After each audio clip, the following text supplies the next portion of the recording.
ഇതുണ്ടാക്കുന്നതേ ഓർമ്മയുണ്ടാവുള്ളൂ കേട്ടോ, തീരുന്നത് പെട്ടെന്നായിരിക്കും. അപ്പോൾ അതാ റെഡിയാക്കി എടുക്കാൻ വേണ്ടിയിട്ട് ഞാനിവിടെ ചിക്കൻ്റെ ബോൺലെസ് പീസ് നീളത്തിലൊന്ന് കട്ട് ചെയ്തെടുത്തിട്ടുണ്ട്.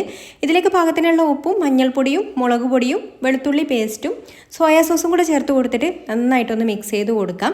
എന്നിട്ട് ഒരു അരമണിക്കൂർ മാറ്റി വെക്കുന്നുണ്ട്.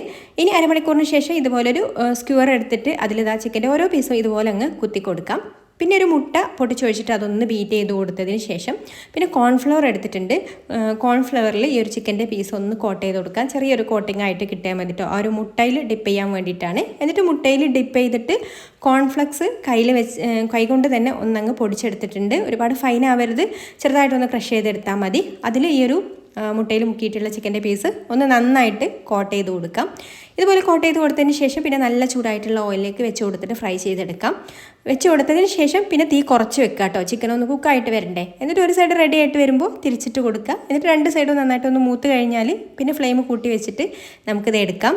ഇനി ടൊമാറ്റോ സോസിൻ്റെ കൂടെ ഇതുപോലെ സെർവ് ചെയ്യാം. പാർട്ടികളിൽ സ്റ്റാർട്ടറായിട്ടൊക്കെ കൊടുക്കാൻ പറ്റിയിട്ടുള്ള ഒരു ചിക്കൻ്റെ സ്നാക്കാണ് കേട്ടോ ഇത്. ഇപ്പോൾ ഇഷ്ടമായിട്ടുണ്ടെങ്കിൽ ലൈക്ക് ചെയ്യാനും കൂടുതൽ റെസിപ്പീസിനായി പേജ് ഫോളോ ചെയ്യാനും കൂടി മറക്കല്ലേ.